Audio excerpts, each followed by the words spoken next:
Our story begins with a man who once believed the most terrifying thing about the apocalypse was the 90-degree below zero cold, until his trusted neighbors pinned him down and he watched his own life being torn away. The woman he had loved and stayed close to was there too, anxiously urging the others to carve her a larger share of his flesh. He watched, helpless, as they began to consume him piece by piece. He eventually drifted into a dark sleep, only to open his eyes and find himself back 1 month before the end of the world. In this life, he has awakened a spatial ability that can do more than just store supplies. Not only can he hoard trillions in resources, but he can also make those who betrayed him vanish without a trace. A sharp pain makes him cry out as he tumbles from his bed. He groans in agony on the floor, but a second later, he realizes something is wrong. His stomach is completely intact. He stares at his hands in utter disbelief, trying to make sense of it all. Then, a wild laugh erupts from his throat. He has been reborn. His rented room echoes with the sound of his pure, unadulterated joy. To be honest, who wouldn't laugh after escaping such a fate? We return to the past, October 10th, 2023. A comet codenamed Polar Ice passed by, bringing a perpetual night of 90-degree below zero temperatures that wiped out most species on the planet. Humanity, it seems, is worth very little when faced with starvation and freezing cold. He quickly calms himself, realizing that such a stroke of luck has actually fallen upon him, and his gaze turns sharp. He pulls out his phone, September 7th, 2023. There are exactly 32 days left until the end. He thinks of Xiaolin, and of course, those wonderful neighbors of his. In his previous life, he had been soft-hearted, even sharing his food with them early on. And the result? They conspired with outsiders to kill him. A debt of blood like that cannot go unpaid. Limu tells himself he won't be a victim again. He slams his hand onto the table, and with a flash of white light, the table vanishes into thin air. He stares, wondering where his furniture went. Dumbfounded, he looks around the room, his eyes widening as he stares at his right hand. Suddenly, the bed disappears before his eyes as well. This time, he sees it clearly. It was the movement of his hand that triggered that white light. He has awakened a dimensional space ability. He can feel the white light merging with his very soul, perfectly and naturally. He dives into the vast, boundless white void of his mind. The table and bed he pulled in look as tiny as 2 grains of sand. He wonders if this is what they call the fragment of God.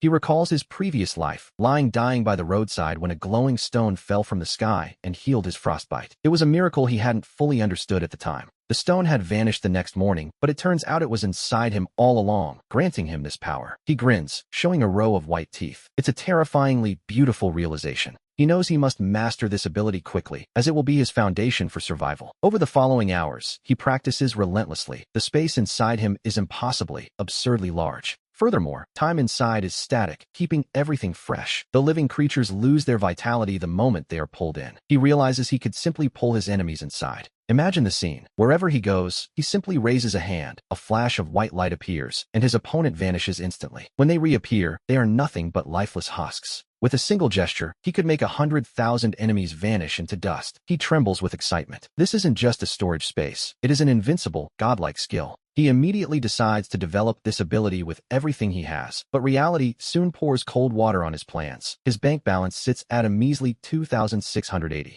He stares at the screen, his face falling as he realizes his money is gone. Not long ago, after paying off his student loans, he still had 190,000 left. He had spent it all on Xiaolin, that manipulative woman. Limu feels like a complete fool, wanting to slap himself for wasting money that could have bought a mountain of supplies. What can he even do with 2,000? He decides to secure basic food first, and then find a way to get more cash. If all else fails, he'll turn to loans. After all, once the apocalypse arrives, there won't be anyone left to pay back. He originally intended to hit the local supermarket, but decides a wholesale market is better. The prices are lower and the quantities are larger. Soon, he arrives at the market and orders 20 cases of instant noodles and 5 cases of bread. The wholesaler's eyes light up at the order, and he asks for the shop's name for the invoice. Limu pauses for a moment before calling it the Doomsday Snack Shop. He then lowers his voice, asking if there are any expired or near-expiry goods. The boss grows wary, claiming to be a legitimate businessman until Limu offers him a cigarette. After a bit of smooth talking, the boss finally relents. Limu uses his last bit of cash to buy a massive amount of cheap, near-expiry food, completely draining his savings. He walks out of the market burdened by debt, but deep down, he feels a sense of relief. Having starved to death once, he is terrified of being hungry again. A few hours later, the goods are delivered to his rented room, filling it to the ceiling. With a wave of his hand and a flash of white light, the room is empty. Everything has entered his dimensional space. Surprisingly, he feels no fatigue at all. The energy cost of storing items is incredibly low, allowing for repeated use. He makes a quick note and tucks it away. Seeing the growing pile of supplies in his space, he finally feels a sense of security, but it's still not enough. With 32 days left, he needs more money. Working is too slow, and robbery is a death sentence. Using his powers openly would only draw unwanted attention. He realizes his only edge is the information he possesses that others don't. After several minutes of intense thinking, he suddenly slaps his leg in realization: the lottery. He used to have a habit of buying tickets and happens to remember the winning numbers for the most recent draw. He quickly grabs a pen to write them down. Yes, today is the day, and these are the numbers. Without a moment's hesitation, he heads straight for the lottery shop in his neighborhood. The shop owner, Zhang Suifeng, takes one look at him and recoils in shock. Li Mu is forced to suppress the overwhelming hatred he feels toward her. Suifeng tells him he looks like he has psychological issues and warns him not to take it out on society. She knows he's an orphan and thinks his kind is prone to extremes. When he asks why she thinks he's troubled, she says it's simply because he's an orphan, completely indifferent to how hurtful her words are. To be honest, she's quite a piece of work. She tells him that a young man shouldn't be obsessed with gambling and should stay grounded, but Li Mu only offers a mysterious smile. For him, a sudden fortune is just a routine operation. Zhang Suifeng shakes her head repeatedly, warning him that those who don't listen to their elders will suffer, and she sincerely suggests he see a psychiatrist. After all, well, her silence says it all. With her chin raised, her bloated body waddles away from the lottery counter. Li Mu watches her back with a cold gaze, thinking that this old woman has no right to look down on him. That evening, we see him staring intently at the television as the lottery drawing begins. The winning numbers are announced: 10, 19, 23, 25, 30, 31, and the special number 12. The jackpot is 6 million, and as the dust settles, he sees the numbers haven't changed at all. He jumps 3 feet into the air. He finally has money. With 5 winning tickets, he's won 30 million, which leaves him with 24 million after taxes. He plans to use this sum to leverage hundreds of millions in supplies. Rubbing his hands together, he begins mapping out purchases for food, winter gear, weapons, and house reinforcements. First, he needs to buy the house he's currently renting. He thinks of his landlady, Zhang Yuya, a woman whose age is impossible to guess, but whose charm is undeniable. The next morning, he heads downstairs in high spirits to claim his prize. Passing the lottery shop, he sees a crowd gathered around a banner announcing a $30 million winner. He spots Zhang Suifeng squeezed into the crowd, sweating profusely as she buys tickets. He mockingly notes that even Annie Zhang has dreams of getting rich overnight. Suifeng looks back with a sour expression, telling Li Mu to mind his own business, and claiming she is merely contributing to the welfare of society. He laughs, pointing out the irony. When he buys a ticket, it's gambling, but when she does it, it's charity. He tells her he's taking her advice and won't buy any more.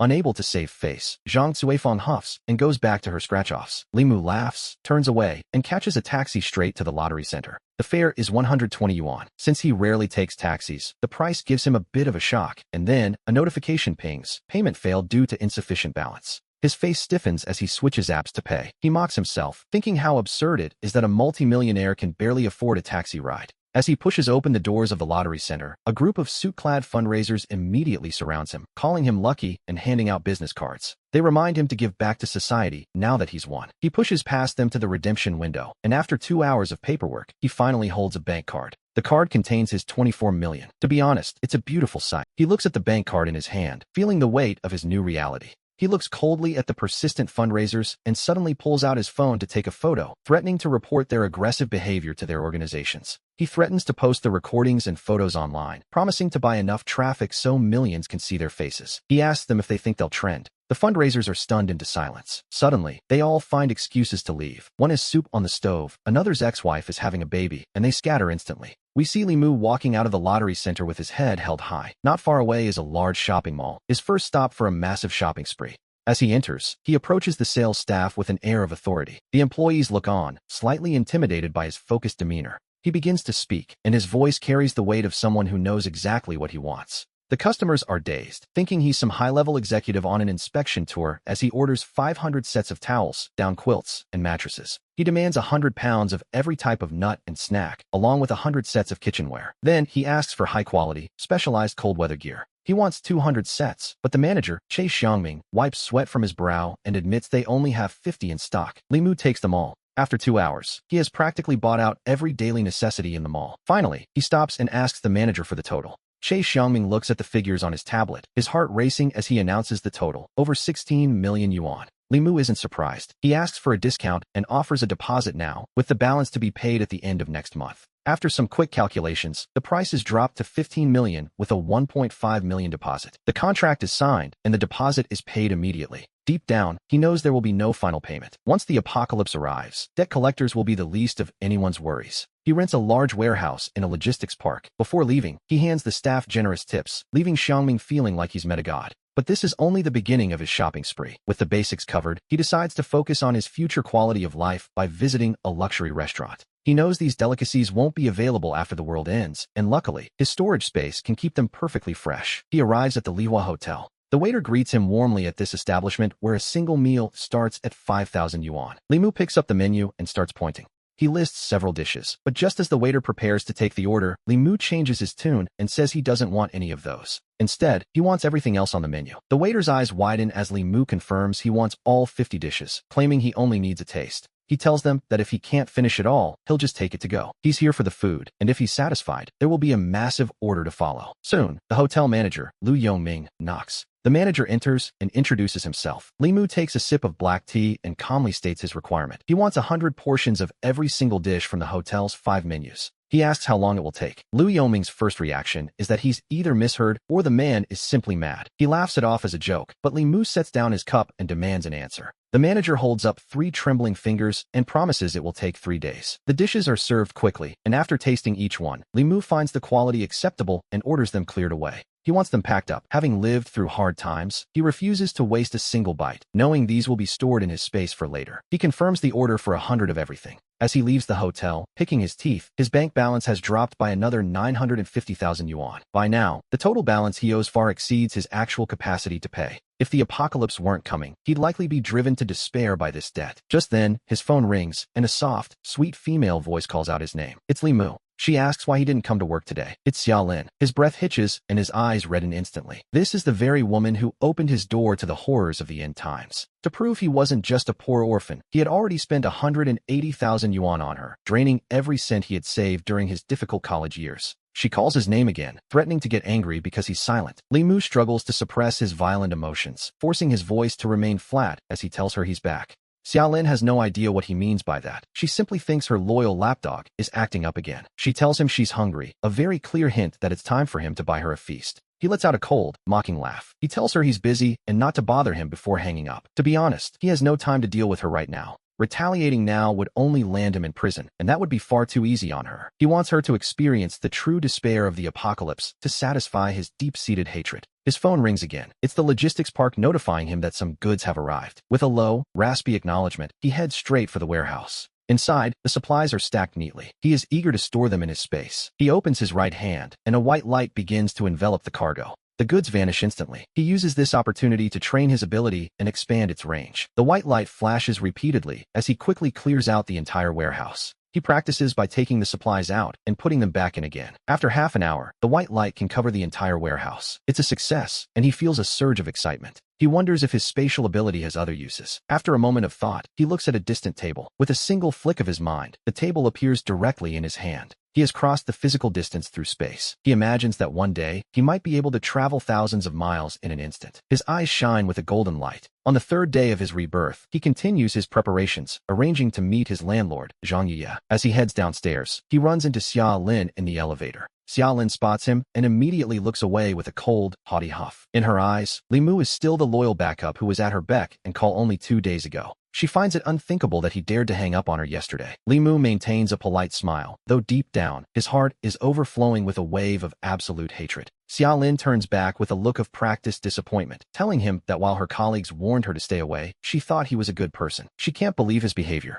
She claims she misjudged him and accuses him of trying to control her. She wonders aloud why he's so silent, asking if he simply doesn't care about her anymore. Seeing that he's ignoring her and focusing on the elevator floor numbers, she grows impatient. Limu flashes an exaggerated, fake smile and asks how that could be possible after spending so much. He invites her to dinner tonight, and she says she'll consider it. To be honest, he's only playing with her. Eating with her would only ruin his appetite. As the doors open, he bolts. Xia Lin is left standing there, completely bewildered by how much Limu seems to have changed. Downstairs, we see him meet his landlord, Zhang Yuya, who has just arrived. She has long hair draped over her shoulders and a gentle gaze, dressed in loose, casual clothes that complement her fair skin. Her light makeup makes her look elegant and moving. Her eyes hold a soft light, making it nearly impossible to guess her true age. She sticks out her tongue apologetically and tells him she's sorry for being late. Li Mu assures her it's fine as he's just arrived himself. She finds a stone pillar to sit on and asks what business the young man has with her today. With his bank balance providing a new sense of confidence, Li Mu tells her he wants to buy a house. He asks if she's willing to sell her unit in the Tiana district. Zhang Yuya blinks in surprise, wondering how a recent graduate can already afford a home. She hesitates, mentioning she originally planned to live off the rental income. Li Mu feels a flash of disappointment, but she quickly changes her tune. She's been wanting to open a beauty salon and needs the capital, so selling one unit might work. He breathes a sigh of relief. If he can finalize the house within 3 days, he can begin the renovations needed to survive the coming extreme cold that once froze his limbs. Zhang Yuya calculates the market price and settles on 8.4 million yuan. Li Mu agrees without a second thought and prepares to head to the bank for the paperwork. He asks if it's possible to delay the full payment if his funds are tight. Zhang Yuya rolls her eyes with playful anger, asking if he's really planning to stiff her on the bill. She jokingly asks if he's even human for trying to dodge the payment. Li Mu's heart skips a beat. Having been single for 20 years, he's not used to this kind of charm. He tells her he can provide the down payment now, but he would be deeply grateful for a 1-month grace period. She checks his balance and sees he truly has the means to pay. With a smile, she says she'll seriously consider it if he treats her to dinner. Li Mu smiles back with a rare hint of sincerity, but he doesn't plan on getting something for nothing. He intends to trade a vital piece of information for this delay. In his past life, he received a desperate text from her, but he was too late. She had already frozen to death. In his past life, her end was tragic, bearing marks of violence. This time, perhaps he can prevent it. Led by Zhang Yuya, we arrive at an old dumpling shop near the neighborhood. The owner is an elderly woman named Granny Wang. Zhang Yuya, a regular here, orders 2 plates of dumplings, braised chicken feet, and 2 bowls of chicken soup. Granny Wang slowly gets up to work in the kitchen. Just then, Xiaolin passes by the small shop on her way home from work and catches sight of a familiar back. She calls out, asking why Li Mu skipped work again today. He is mid-bite, and hearing that voice makes him nearly want to spit his food out in disgust. Xiaolin maintains her dignified facade while inwardly frowning at his messy eating habits. He mumbles a response, wondering what she could possibly want now. Xiaolin sits down quietly and gracefully extends a hand, introducing herself as Li Mu's good friend. To be honest, she's acting exactly like a high society socialite. Zhang Yuya introduces herself as Li Mu's landlord, or rather, his former landlord. She pauses, realizing that technically, he is no longer her tenant. As they eat, the steam from the chicken soup begins to melt away Xiaolin's elaborate makeup, layer by layer. Suddenly, a look of pure horror crosses her face.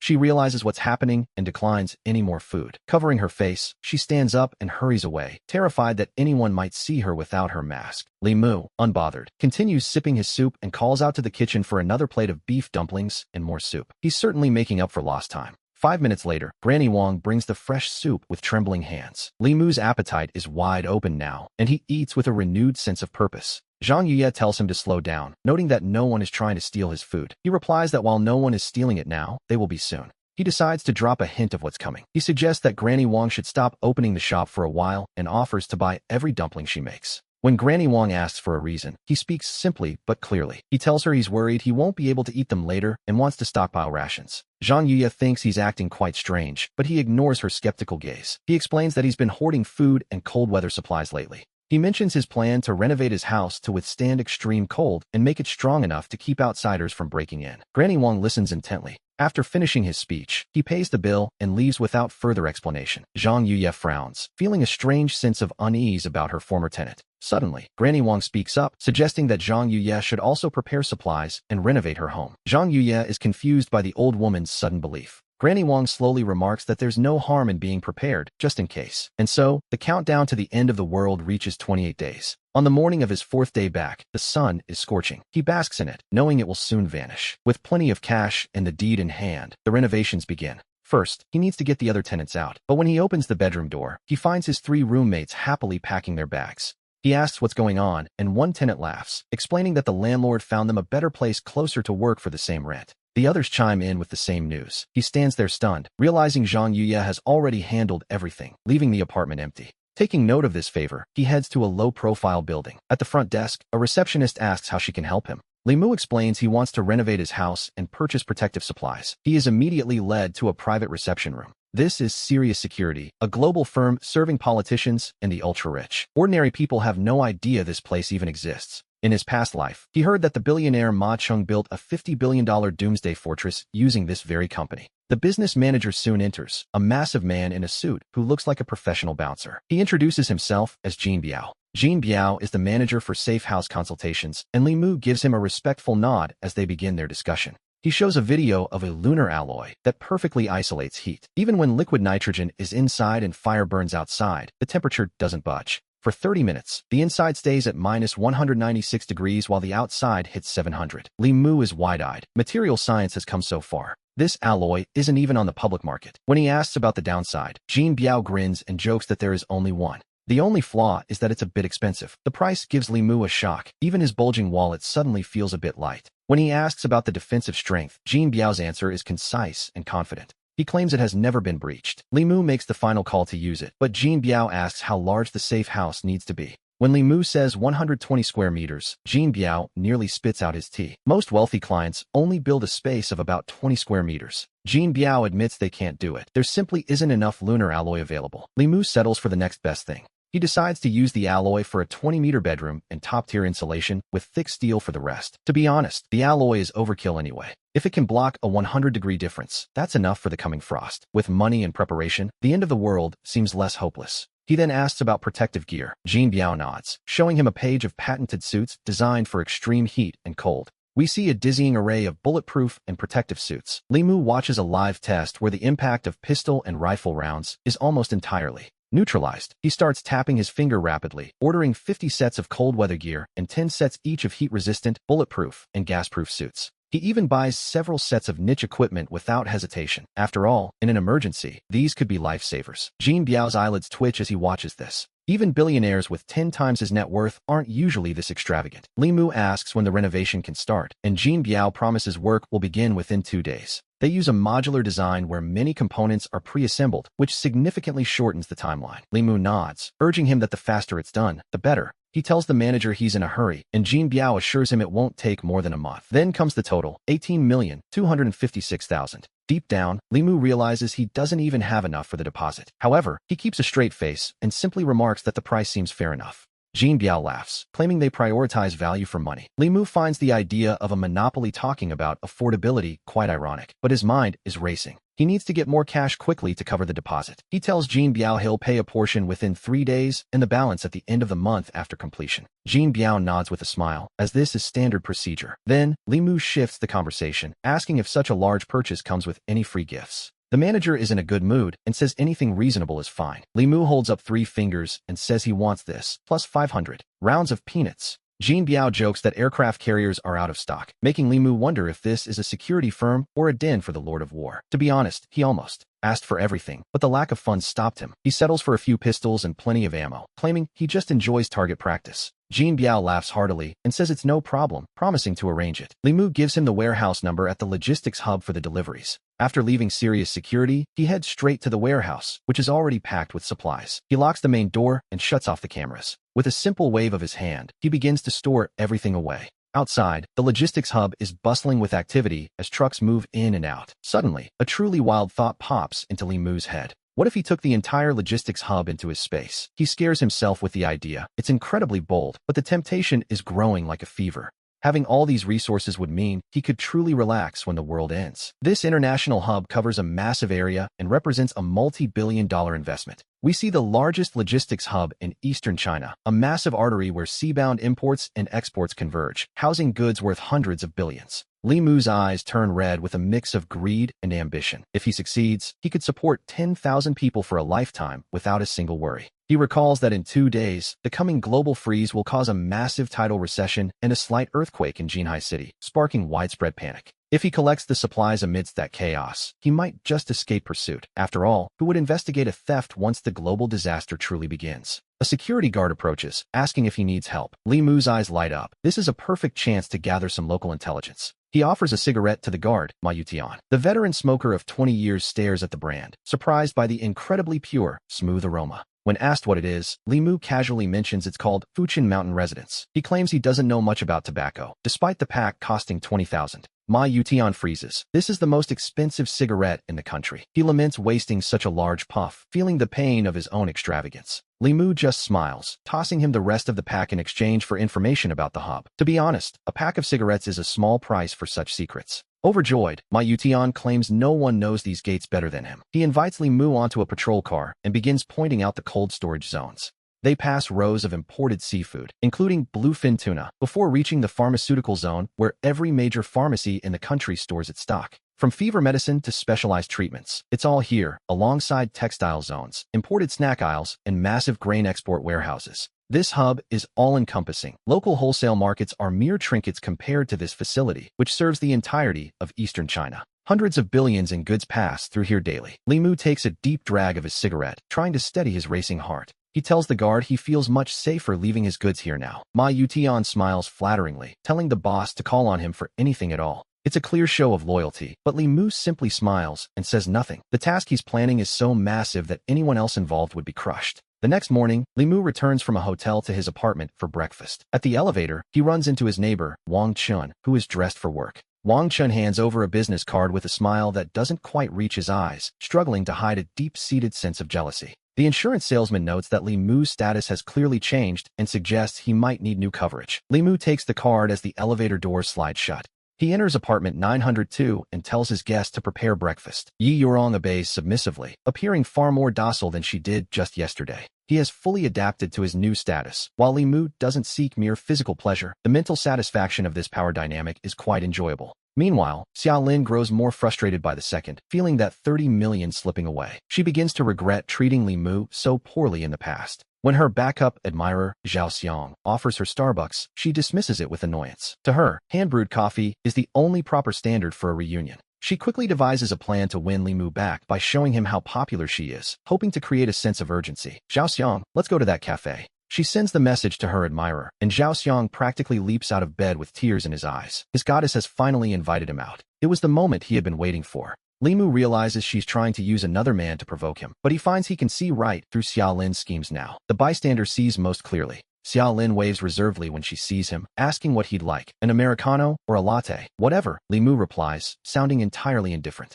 Zhao Xiang listens, feeling a strange sense of déjà vu. He had asked her the exact same thing moments ago. The roles, it seems, have been reversed. Li Mu sits with a relaxed posture that feels out of place in this setting. He looks at the wary Zhao Xiang and offers a casual greeting. Long time no see. He recalls that when the freeze hits, Xiaolin will be among the first to perish. Li Mu, I heard you aren't working. A man needs a career, she lectures. Zhao Xiang joins in the verbal suppression, but Li Mu remains unfazed. He simply notes that, lately, plenty of women seem to have their eyes on him. Xiaolin's eyes sparkle. The man before her has a completely different aura now, radiating a mysterious charm. Zhao Xiang, however, calls it an illusion. Zhao Xiang continues his patronizing lecture, completely unaware of his actual standing. When the coffee arrives, Xiaolin serves Li Mu first. Under the table, something moves. Xiaolin mumbles that it's nothing, but Li Mu looks down to see a red high-heeled shoe pressing slowly against his leg. The little schemer is certainly bold. Without a moment's hesitation, Li Mu reaches down, pushes the heel away, and casually pats the dust off his trousers. Zhao Xiang's knee is accidentally bumped in the process. His intuition tells him his goddess might be flirting with him, and his gaze softens with even more love. Xiaolin is startled and quickly cuts Zhao Xiang off before he can speak. A confession now would only make things awkward. He isn't the protagonist today.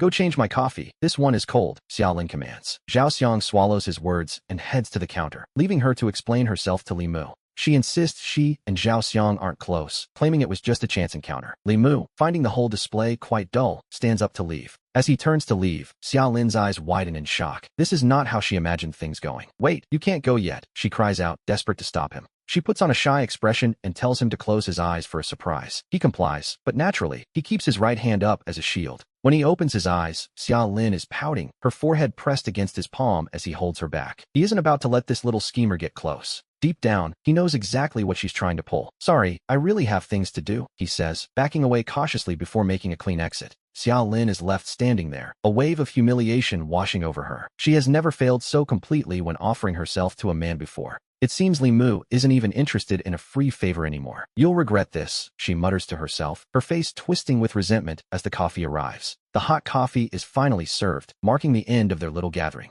The bill comes to 512 yuan, and Zhao Xiang is visibly startled. To be honest, that is quite a steep price for only 4 cups of coffee. Over the next few days, we see that Li Mu doesn't return to the Tianhe district. Since his house is being renovated, he decides to travel instead. He boards a plane for northern Myanmar, a lawless paradise for criminals. He isn't just looking for weapons. He needs a chance to test his powers on living subjects. A day later, after several transfers, he arrives at a dilapidated restaurant. In this area, this is somehow considered the most luxurious establishment available. he meets Lu Hua, a middle-aged man in a plaid shirt who looks surprisingly refined. Through his translation earpiece, Li Mu understands the man's greeting. Li Mu gets straight to the point and asks about the handguns. Lu Hua produces a briefcase, revealing 3 M9 pistols resting quietly inside. The M9 uses 9mm rounds, and within 50 meters, no one can escape. Even for someone who knows nothing of guns, the cold steel is intimidating.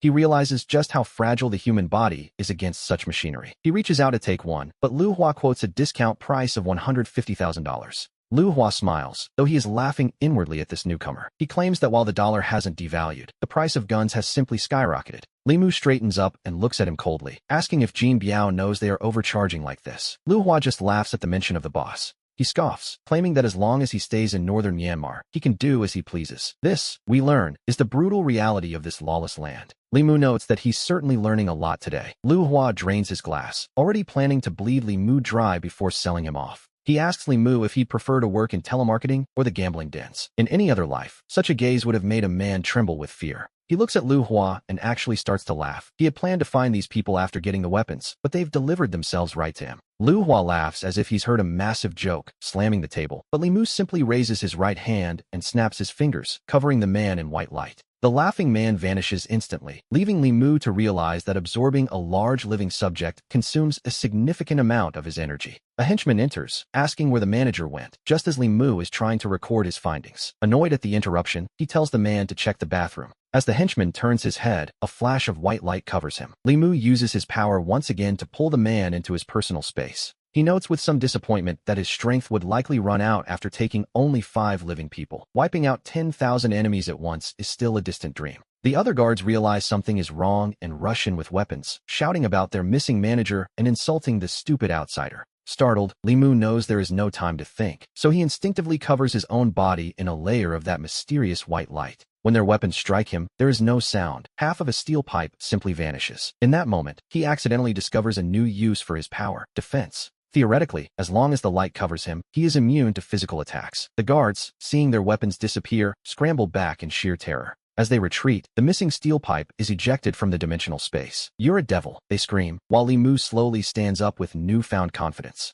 Even if he can't absorb them all, he is still invincible. He pulls out one of the M9 pistols from the briefcase and calmly pulls the trigger. The guards beg for mercy, but a deafening shot rings out and one falls. Li Mu, his expression now intense, demands to know the location of their compound. After forcing the location out of them, he hails a black car. The driver, a man named Hulk, gives him a friendly, gold-toothed smile and welcomes him to northern Myanmar. Li Mu immediately presses the pistol against the driver's head, daring him to say another word. Terrified, the driver quickly begins to apologize. Li Mu scoffs, telling him to just drive to the compound. To be honest, the driver has never moved faster in his entire life. Upon arrival, the compound guards surround him, ordering him to drop the gun. Li Mu just smiles and unhurriedly swaps out his magazine. Moments later, the guards encounter the most terrifying thing they've ever seen, fleeing and screaming that a devil has come to take their lives. Breaking news soon reports that an industrial park in northern Myanmar was suddenly attacked, leaving the staff devastated while hundreds of fraud victims were safely released. The truth behind the incident remains a mystery, though several international groups have claimed responsibility. Meanwhile, the story is absolutely blowing up online.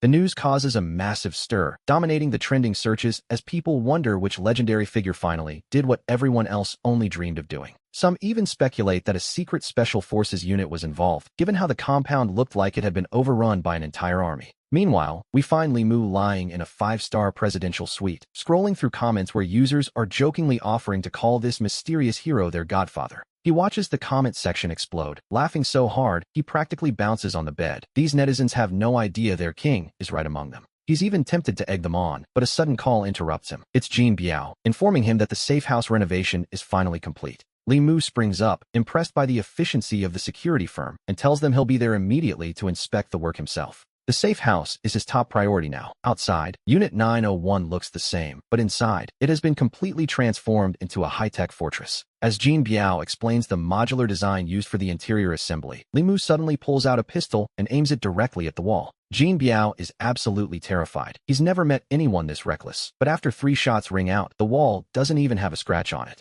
Satisfied that the defense holds up, Li Mu nods, while a stern Jin Biao reminds him that carrying a firearm is very much illegal. Li Mu just tucks the gun away with a smirk, joking that it was probably just thunder, before asking if the soundproofing is actually any good. Jean Biao stares at him as if he's lost his mind, but confirms the isolation is perfect. No one outside will hear a thing, not even a gunshot. Next, they test the thermal resistance, which can withstand temperatures as low as -196 degrees, before moving to the reinforced master bedroom. The bedroom alone cost over half the budget, but the performance is flawless. Li Mu signs the paperwork, and Jean Biao prepares to leave in a hurry. The contractor is clearly shaken. He noticed that when Li Mu fired the gun, his eyes remained perfectly calm, the look of a man who has seen combat. He recalls that Li Mu recently visited northern Myanmar and wonders if he was involved in that massacre, though he quickly shakes the thought away. After all, it seems impossible for one man to take down an entire compound. As Jean Biao drives off, Li Mu returns to his solitary fortress. With the apocalypse looming, he's becoming increasingly bold. Once the world ends, there will be no one left to hold him accountable anyway. He spends the night arranging furniture from his spatial storage. With only 3 days left, he just needs to secure a few more supplies before locking himself in. To cherish his final moments of freedom, he decides to take a walk through the neighborhood, where the rhythmic clicking of high heels breaks the humid night air. From a distance, the smell of cigarettes and alcohol clinging to Xia Lin is unmistakable. One can only wonder what kind of gathering she's coming from. She spots Li Mu and jumps in surprise. Once she realizes it's him, her shock turns to delight, and she mentions how she's been following his posts and envying all the places he's visited lately. She leans in close, clearly hoping to rest against him, but Li Mu simply watches her with a faint, unreadable smile as he places a hand on her shoulder. Xia Lin looks at him with utter disbelief that quickly turns into pure greed, especially when he asks if she's finally ready to be his girlfriend. He suggests they share everything from now on, both the joys and the burdens, before pulling out a promissory note for 12 million yuan borrowed from Lu Dao. He calmly explains that he owes over 2 million in interest this month alone, and, since he's short on cash, he's counting on her to help him out. Xia Lin's smile freezes as she reads the note, but Li Mu continues, lamenting his supposed gambling addiction and asking again if they can face this debt together. He looks at her with perfectly clear, sincere eyes just as his phone begins to ring. It's Lu Dahu calling to remind him that the monthly interest is due. Li Mu puts the call on speaker, letting Dahu's voice ring out clearly for Xia Lin to hear as he casually mentions there are still a few days left to pay. Xia Lin stands there dazed, her head spinning from the revelation that he's supposedly lost everything and now owes a fortune in monthly interest. The weight of his hand on her shoulders suddenly feels unbearable, and she begins to look physically ill, prompting Li Mu to ask if she's just had too much to drink. He pats her back with an expression of deep concern, though internally, he's quite pleased with how things are playing out. He gives a silent thanks to Lu Dahu for the perfectly timed call. Meanwhile, news breaks that a comet is heading toward Earth. Calculations suggest it will make its closest approach in just 2 days before drifting away. The space agency releases images of the beautiful blue comet, and netizens gush over how lovely it looks, some even joking about wanting to live on it. People online start organizing viewing parties for the meteor shower, dismissing the comet as just another routine celestial event that happens every year. The news causes little stir beyond small circles, but Li Mu watches the screen with a shudder, feeling as though he's already back in the 90-degree below zero cold. He knows exactly what is coming. He puts on a security uniform, a mask, and gloves to hide his tracks before heading to the logistics center to wait for the impending disaster. He carefully avoids the cameras on his way, knowing that as long as he isn't caught in the next 48 hours, the world will soon have much bigger problems. In the apocalypse, survival is the only law, and no one will be left to investigate a crime. Suddenly, a deep, low rumbling echoes through the air. The earthquake has begun. Panic erupts instantly as people scream about the tremors, waking from their sleep and rushing outside half-dressed, desperately calling out for their loved ones in the chaos. We see Li Mu's body swaying with the ground, yet he remains perfectly calm as he dresses. At the logistics center, only a few security guards and warehouse managers remain. As they flee the tremors, Li Mu dons his mask and moves against the crowd, entering the park while shouting warnings to fuel the growing panic. To be honest, it's quite effective. He warns them that a larger quake is coming and the warehouses will collapse, urging everyone toward the safety of the perimeter. Dressed as a guard, his words carry weight. Instead of gathering supplies immediately, he heads to the security building to shut down the surveillance. After that, he enters the broadcast room to play a pre-recorded message. The emergency announcement blares across the speakers, warning of an even greater disaster and ordering all personnel to evacuate. Now, the entire park is effectively cleared out. He looks out at the now empty logistics center, his heart racing with the realization that everything here is now his. He jumps into a patrol car and guns the engine. He rushes toward the nearest warehouse, not wasting a single second to check the contents. Whether useful or not, he steps inside and simply raises his hand to begin. A brilliant white light covers the area, and the cargo vanishes instantly. He hurries to the next location, knowing that time is short and the workers could return at any moment. He claims everything in sight, his body slick with sweat from the sheer excitement of the haul. He uses his powers repeatedly, yet strangely enough, he feels no exhaustion at all. However, he realizes he's moving too slowly, spending more time traveling between buildings than actually collecting. The act of taking the goods is instant. The commute is the problem.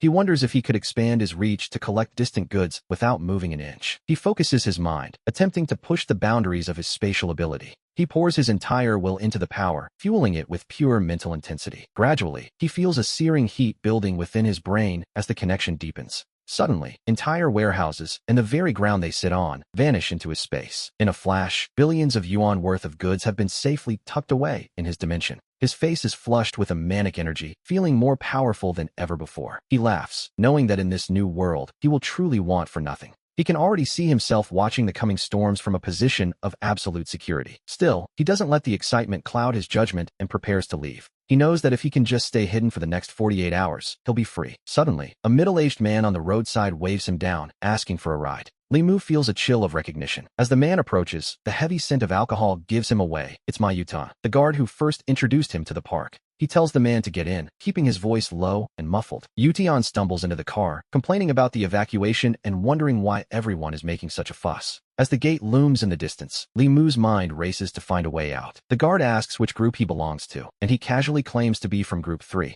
Ma Yutan pauses, noting that Group 3 isn't on duty today. He finds the voice familiar, and suddenly, the realization hits him like a bolt of lightning.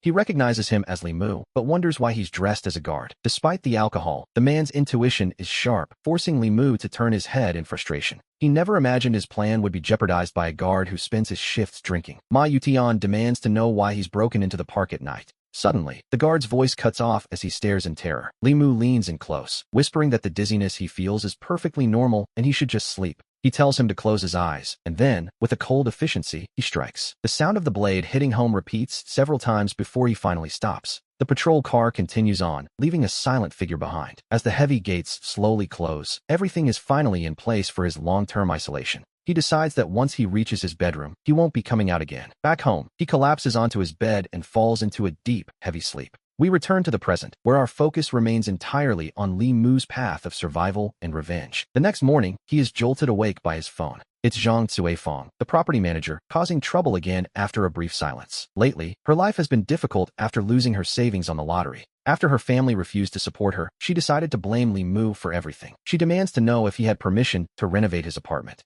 Her harsh, grating voice explodes from the voice message. Li Mu wakes up instantly, his grogginess replaced by a sharp, cold irritation at her interference. He tells her that what he does with his own house is none of her business. Safe inside his fortress, he has absolutely nothing to fear from her anymore. She insists that as the manager, everything in the Tianhe complex is her business. Li Mu finds this hilarious, mockingly asking if she's become a saintly philanthropist. He continues his mockery, wondering if she's suddenly so concerned with the welfare of others out of the goodness of her heart. Zhang Cuifeng, feeling she has the upper hand, asks if he's satisfied with how she handles things. Li Mu, however, feels nothing but boredom at her power play. He tells her he's satisfied as long as she stops bothering his sleep. She stands frozen, listening to the message repeatedly, unable to believe he actually insulted her. Her face turns a deep shade of red as she prepares a furious reply, only to find that the message fails to send. He has already blocked her. While she screams in frustration at home, Li Mu sits down to a lavish breakfast of scallion pancakes and tofu soup pulled fresh from his storage space. He eats calmly while scrolling through the neighborhood chat, where people gossip, completely unaware of the extreme cold that is about to arrive tonight.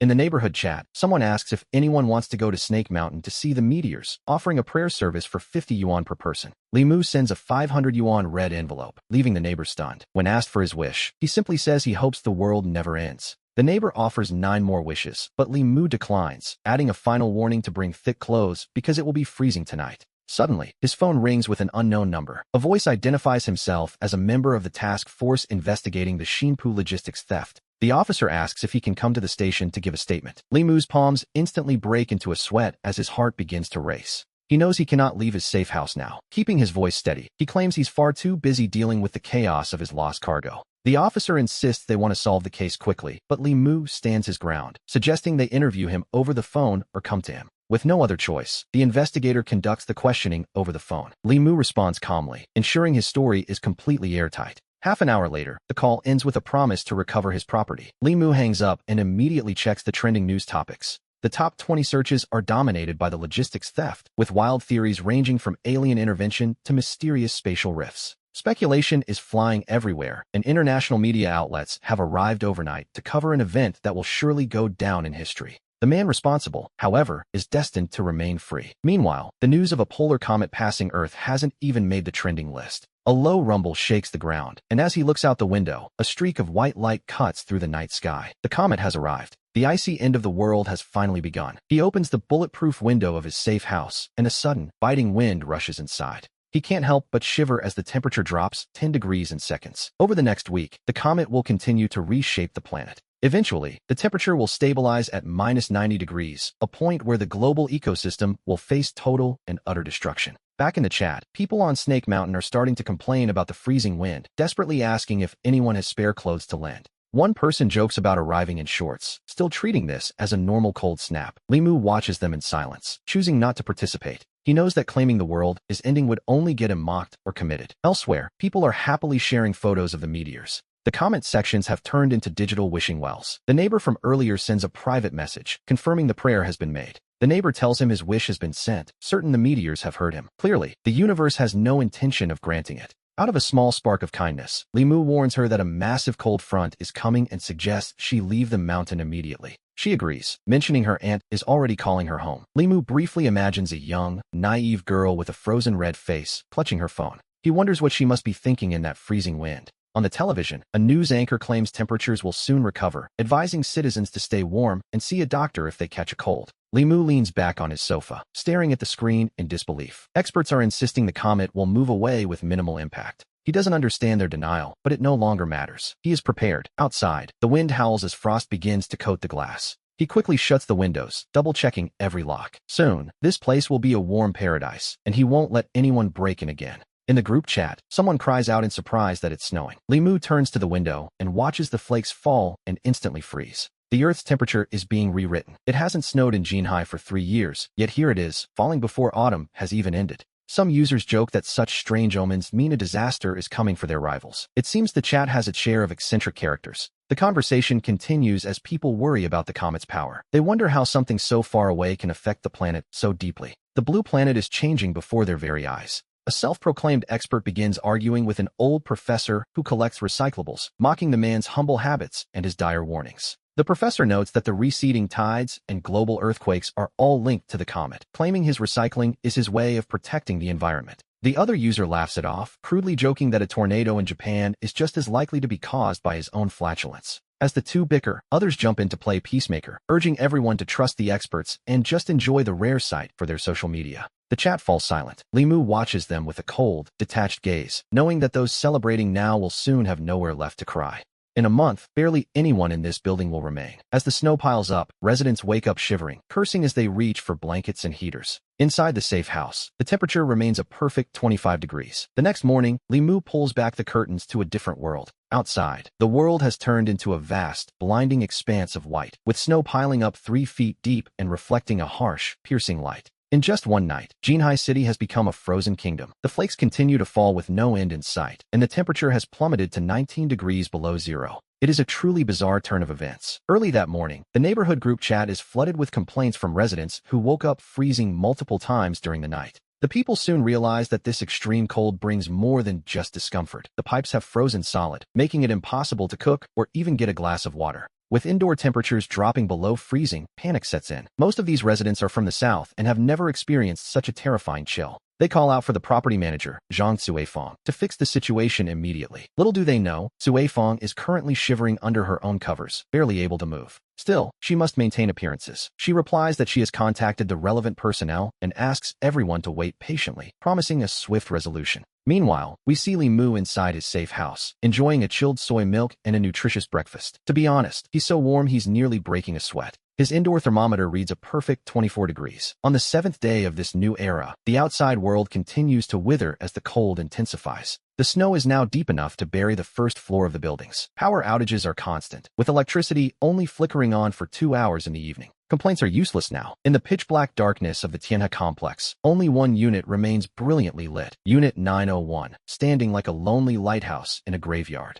Late at night, as Li Mu enjoys his massage tub, his smart assistant reminds him it's time for bed. Suddenly, his phone lights up with a message addressed to him. It's from a neighbor named Gao Yahweh. He vaguely recalls her as a woman who used to dress quite flamboyantly and always wore far too much perfume. He sends a brief reply asking what she wants. On the other end, four women are huddled together on a single bed, desperately trying to share body heat. The group, Xiaolin, Gao Yahweh, Ran Yun, and Feng Yanmei, cheers when they see his response. They explain they are from Unit 404 and need his help. Gao Yahweh asks if he can come over to their place. Li Mu, naturally, gives her a blunt refusal, telling her he's busy and she should find someone else. She quickly counters, promising an unexpected reward if he helps with their small problem. To prove her point, she sends over a suggestive photo of herself. Li Mu saves the photo without a second thought. He then asks if there are any more, specifically curious about the one named Xiaolin. The next image shows a woman with a striking temperament, her black stockings torn just enough to be provocative. It's quite a bold move, all things considered. Li Mu admires the view with a quiet whistle. The women continue to plead, using their private photos as bait to lure him down to their freezing apartment. Back in Unit 404, Gao Yahweh sends over a voice message, her tone dripping with a flirtatious sweetness. Li Mu saves every photo she sent before replying that it's late and he needs to sleep. He tells her they can talk tomorrow, but she quickly replies that sleeping at her place would be just as comfortable. Brother, are you still there? She asks, sending message after message into the void. Inside Unit 404, the four women look at each other in disbelief. The trap was set, but the prey isn't biting. Ran Yun is visibly annoyed, while Xiaolin and Li Mu's standoff continues. Feng Yanmei still has her doubts, wondering if Li Mu truly has as much food as they've heard. Xiaolin frowns, insisting she saw the massive delivery trucks with her own eyes. She reminds them that Unit 901 was under renovation for a month with constant activity. If they don't believe her, they can leave now, but they shouldn't expect a single scrap of food later. She adds that they can forget about staying in a warm house too, her voice sharp and cold. Gao Yahweh quickly tries to smooth things over, claiming they were just making sure.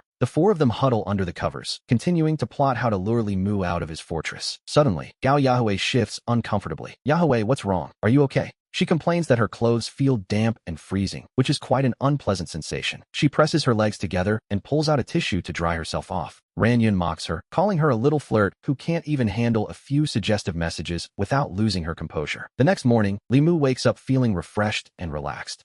Wearing nothing but his boxers, he stares out at the swirling blizzard until his phone buzzes again. It's Gao Yahweh once more, begging him to come down to Unit 404 just to see them. She suggests they plant some strawberries together, moving from subtle hints to a very explicit invitation. Li Mu just snorts. He isn't about to let a few temptresses break his resolve. He sends a casual reply saying he'll think about it. In Unit 404, the four women stare at the screen with wide eyes, unable to believe what they are reading. They wonder who he thinks he is to need time to consider such an offer. To them, he's just a delusional man who doesn't realize he's being played, or so they hope. They laugh, wanting to see just how arrogant he can be, though Xiaolin frowns as a sense of unease begins to settle in. Meanwhile, Li Mu sits before his monitors, reviewing the surveillance footage. He spends some time watching the recordings from the fourth floor over the past few days, observing their little drama from the safety of his living room. Finally, Gao Yahweh loses her patience and sends over her most private, hidden photos. The sheer scale of what she reveals is enough to make anyone do a double take. To be honest, it's a good thing the social media moderators aren't working during the apocalypse, or her account would be banned instantly. Li Mu, are you even a man? She asks, frustrated by his lack of reaction. Li Mu finally replies, but not with the praise she expected. He tells her she looks alright, but the cosmetic enhancements are far too obvious, especially around her chest. He begins a detailed critique, noting that while her nose and eyes look fine individually, they don't quite match when put together. It's a bit jarring to look at, really. He concludes that they must have been done at different hospitals and tells her his standards are simply too high. Gao Yahweh stares at the screen, her nostrils flaring in pure rage. The other women look at the photos with newfound scrutiny, realizing they actually look a bit off. One of them reaches out to touch her, only for Gao Yahweh to snap at her to get her hands off. With Yahweh's plan a total failure, Xiaolin decides it's Ran Yun's turn. She's the one best at playing the wealthy socialite and manipulating men. After all, we learn that these four met in an elite socialite group. They are experts at leading men on and have countless loyal dogs at their beck and call. Ran Yun confidently pats her chest. She promises to handle it, deciding that this time, she'll move him with the promise of money and power. She clears her throat, stepping into her role as a family's sole heiress. She sends a message asking if he knows the most painful thing in life. Li Mu sees the message from the new account and realizes another one of the four is trying her luck. She claims the greatest tragedy is dying before you can spend all your money. Li Mu plays along, and she calls him a kindred spirit, acting overjoyed to have met him while ill. Ran Yun's tone is gentle and reserved as she hints at her impending demise. When Li Mu asks about her illness, she claims a Professor Wu told her she only has 1 year left to live. She claims she'll simply vanish when the time comes, though it doesn't affect her daily life yet. It's a creative lie, to be honest. She then whispers a secret. Her last name is Ran. She acts mysterious, and Li Mu asks if she means the famous Ran family of Jinhai. There is indeed a massive Ran conglomerate in the city, and she pretends he's caught her. She claims her family built this very complex, and that she was only here for an inspection when the blizzard trapped her. And so, the trap is set. Li Mu scoffs internally. They've traded seduction for a classic con. He feigns excitement, telling her he never imagined he'd be speaking with a noble lady of the Rand family. He pretends to be starstruck, but she tells him it's all vanity and that living happily is what matters. To be fair, she's playing the part of the weary heiress quite well. She sighs that she has 2 great regrets before she passes. Li Mu follows the script, asking what they are and suggesting that perhaps he could help. In Unit 404, the 4 women huddle together for warmth, their faces lighting up with joy. It seems their prey has finally taken the bait. They tell each other not to rush, as the real bombshell is coming. Ran Yun, her fingers frozen blue, taps on the screen to send her first regret. The story she tells is remarkably similar to those old street pole advertisements. A wealthy woman in need of a healthy man to provide an heir for her empire. It's a classic scam that's fooled many men over the years. She tells him she knows he doesn't need money, but the Rand family truly needs a successor. She begs him to help her so her ancestors' empire doesn't end with her. Meanwhile, in the safety of his fortress, Li Mu is clutching his stomach, laughing hysterically. Li Mu bursts into laughter, realizing that Xia Lin's circle of friends are all quite the characters. Gao Yahui is a failed seductress, and Ran Yun is clearly no stranger to a good scam. She continues her pitch, claiming that based on her recent observations, he has the finest genes in the entire Tiana complex, and having a child with him would be simply wonderful. Her tone has shifted completely, and Li Mu laughs until tears come to his eyes. He wonders if she's watched too many period dramas. He asks if she is truly the sole heiress of the Rand family. She insists there is no reason to lie, claiming that in all her years, she has never even been to bed with a man. While she finds his phrasing crude, she confirms it is the truth. She claims she hasn't even held a man's hand. Li Mu plays dumb as Ran Yun waits for his reply, certain that once he's tempted, the 4 sisters can lure him out and overpower him. It has been a long time since he laughed this heartily. To him, these 4 women are becoming more bizarre by the second. He replies that he has just one single request. Ran Yun asks eagerly what it is. He suggests that when it's time to conceive the heir, Xia Lin and Gao Yahui should watch from the side, and perhaps give him a push if he gets tired. Ran Yun asks what on earth he means, claiming she doesn't understand. He laughs again. He means that he's known they were gold diggers trying to seduce him from the very start. He admits he only kept the act going to play with them. In Unit 404, the 4 women huddled under the blankets freeze in shock, followed by a wave of utter humiliation and rage. The realization hits them like a physical blow. He called them gold diggers. Gao Yahui grabs the phone, her hands trembling as she types a furious insult. Ran Yun's expression is just as dark, her eyes filled with a sudden, venomous malice. She curses him under her breath, but before they can send their reply, another message from Li Mu arrives. He tells them they could never fool him, because they are the 4 biggest idiots in the complex. Gao Yahui finally finishes typing and hits send, only for the message to fail. He has blocked her. She screams in a total breakdown, realizing she's been cut off. She smashes the phone against the floor, shattering it into pieces. She declares that Li Mu must pay for insulting such goddesses as themselves. They agree that only a physical confrontation will satisfy them now. They feel they should have just broken down his door from the start instead of playing these elaborate games. They are offended by the gold digger label, wondering if he has any idea how hard they work to buy their designer bags. They struggle out of the warm blankets and begin to dress. They start searching the room for weapons, swearing to teach the arrogant Li Mu a lesson he'll never forget. Meanwhile, in his safe house, Li Mu sends one last message before decisively blocking them. He feels incredibly refreshed, knowing this victory will keep him in a good mood all day. He hums a little tune to himself, feeling quite satisfied with the world. As he sings, he lays out a breakfast of various pastries and dim sum. Then, as is his morning routine, he opens the surveillance feeds to see what the rest of the building is up to. We see movement almost immediately as noise filters up from the 4th floor. The group of 4 gold diggers is heading out. One might wonder if they're going to clean someone's house, but as we watch the surveillance feeds, Xia Lin is clutching a mop, Gao Yahui holds a broom, Ran Yun carries a spatula, and Feng Yanmei is lugging a rusty iron pot. They set off in a grand, if somewhat ridiculous, procession, climbing higher and higher until they finally stop on the 9th floor. It seems they really have come to launch an assault on Li Mu. Looking at them, it is truly difficult to imagine this as a proper fighting stance. These goddesses have clearly never lifted a finger in their lives and couldn't even find a decent weapon. To be honest, with a setup like this, They wouldn't stand a chance against his safe house defenses. Even if he walked out alone, he could probably send them running home to their mothers. They stop at door 901, confirming the target. The sisters prepare to charge, surrounding the entrance while pointing and whispering to ensure they have the right spot. Then comes the inevitable question, who stands at the very front? One chooses the third spot, another the second, while Xiaolin, without a word, slips to the very back, pushing her friends forward. This leaves poor Fang Yinmei stuck at the front, directly facing the door of Unit 901. Her voice trembles as she admits she's terrified he might suddenly burst out. Her friends tell her not to be afraid, promising that if they attack together, he won't be their match. The three of them hide cautiously behind Fang Yinmei and begin shouting for Li Mu to open the door, knowing full well he is inside. They start calling out to him, and Li Mu watches the door with a cold smile. He notes that giving him a derogatory nickname is a sure sign they've grown tired of living. Outside, the women complain about the biting cold.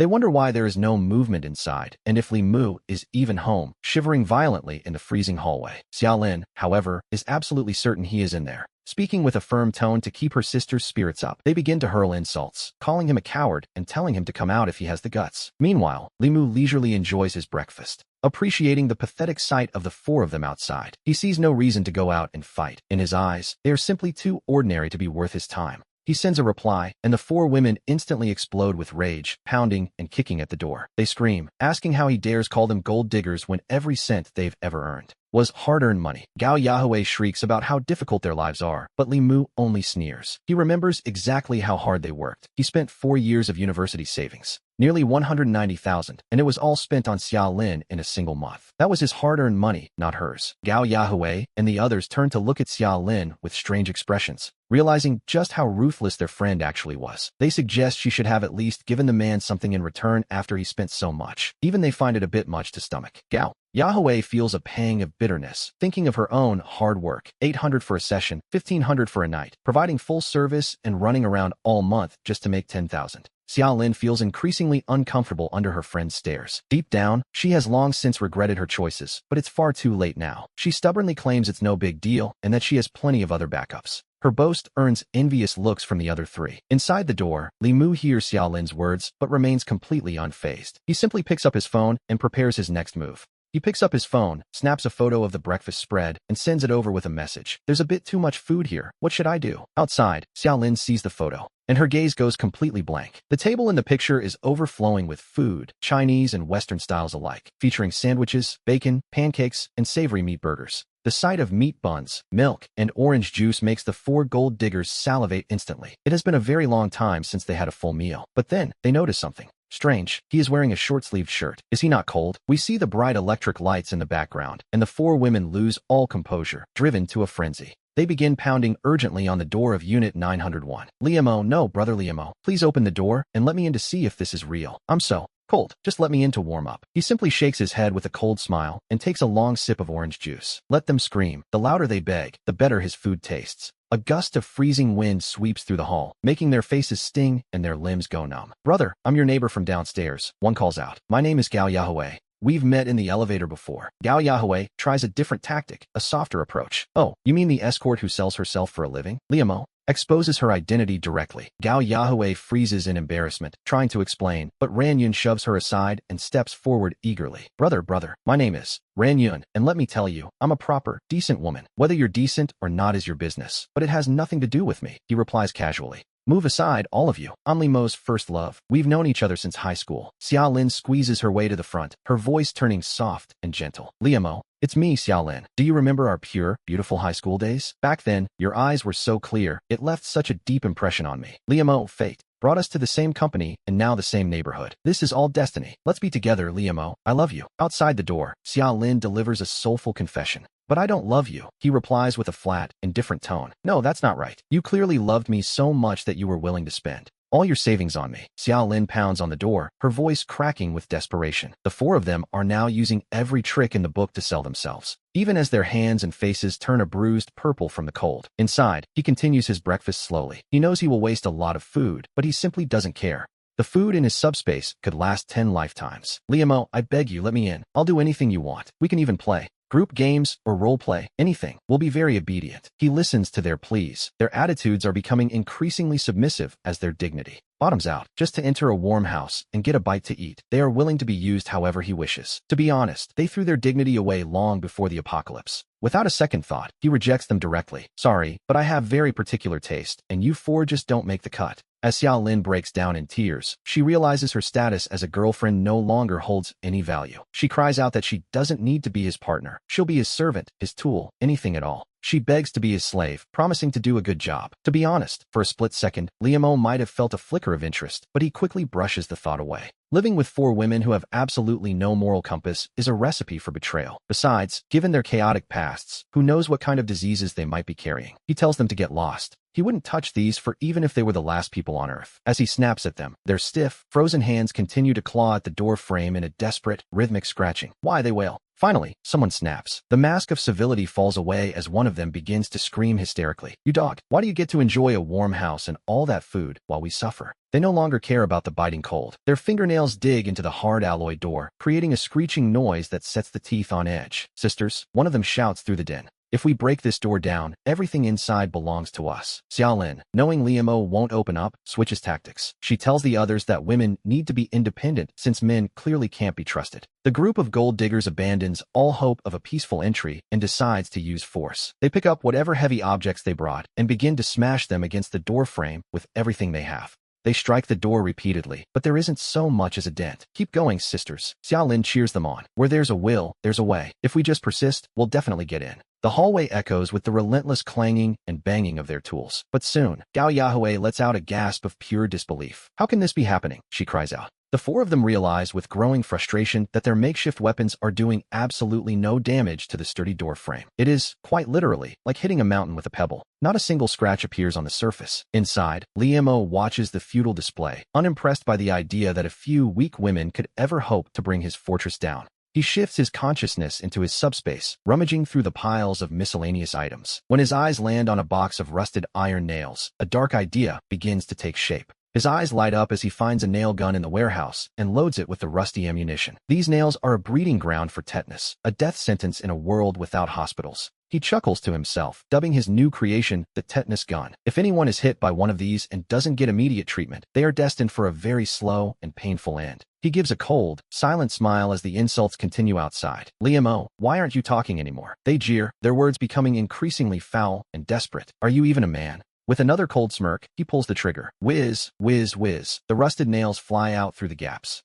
What is this? Fang Yinmei screams in terror as she looks at her hand. A nail has punched straight through her palm. Nearby, Gao Yahweh screams in agony as a nail pierces her cheek, leaving only the rusted head visible on the outside of her skin. It is a gruesome sight. Xiao Lin immediately retreats, using her best friends as human shields against the incoming projectiles. She had been wary from the start, and at the first sign of trouble, she hid. Stop it. It hurts so much. What are these things? The four gold diggers wail, clutching their wounds and stumbling backward as they realize their prey is far more dangerous than they imagined. They scream in pure terror as they see blood flowing from their palms and cheeks. Liamo, you're heartless, they cry. How could you be so cruel to us? Liamo simply laughs. Pity for the fair sex? That doesn't exist here. His arrogant voice echoes from behind the door. I only know how to crush flowers. Xiao Lin and the others retreat in fear, unaware that inside, Liamo's hands haven't stopped moving as he reloads more of those rusted iron nails. Let's go. One moans, I need a doctor. Fang Yinmei gasps for air, her hand dripping as the extreme cold turns her injury into a searing, sharp agony. Sisters, the situation is against us. We need to retreat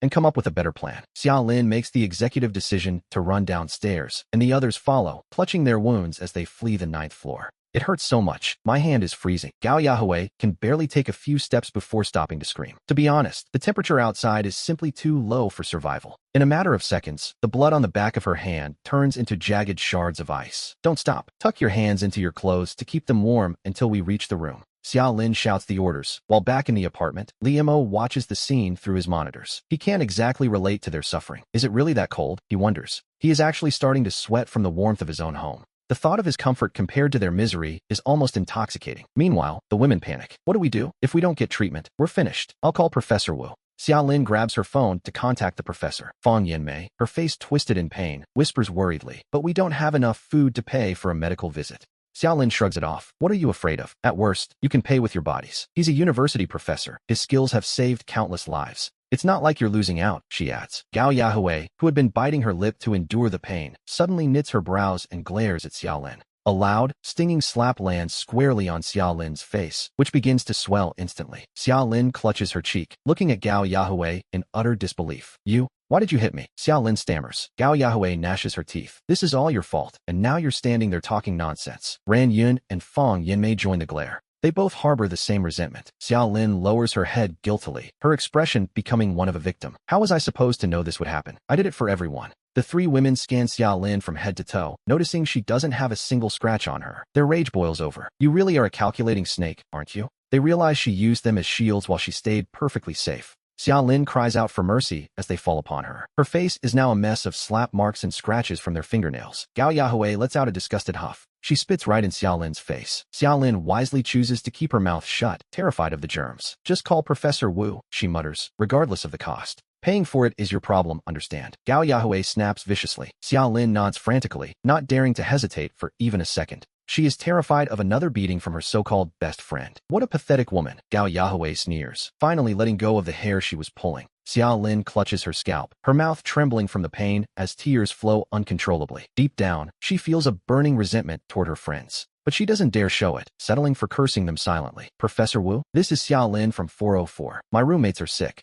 We hear the voice of an elderly man on the other end of the line. What are the specific symptoms? He asks calmly. Xia Lin stammers, avoiding the details for fear he won't come. They just feel unwell. You'll see when you get here. And remember to bring medicine. I am a university professor, not a clinic doctor, he reminds her. I have no medicine at home. And you know my rules for a visit, Miss Xia. I know. Just come. We won't mistreat you, Xia Lin promises. Professor Wu hangs up the phone and lets out a long, weary sigh. He stands up with trembling legs. At 76 years old, the extreme cold could stop his heart at any moment, yet he still tries to save lives. Back in the room, Xia Lin puts down her phone and scowls. So much for a professor, she mutters. He's so slow and has no compassion at all. Gao Yahweh asks when he'll arrive. He's coming right now, Xia Lin replies. You'll all be fine soon. To be honest, she's just glad the pressure is off her.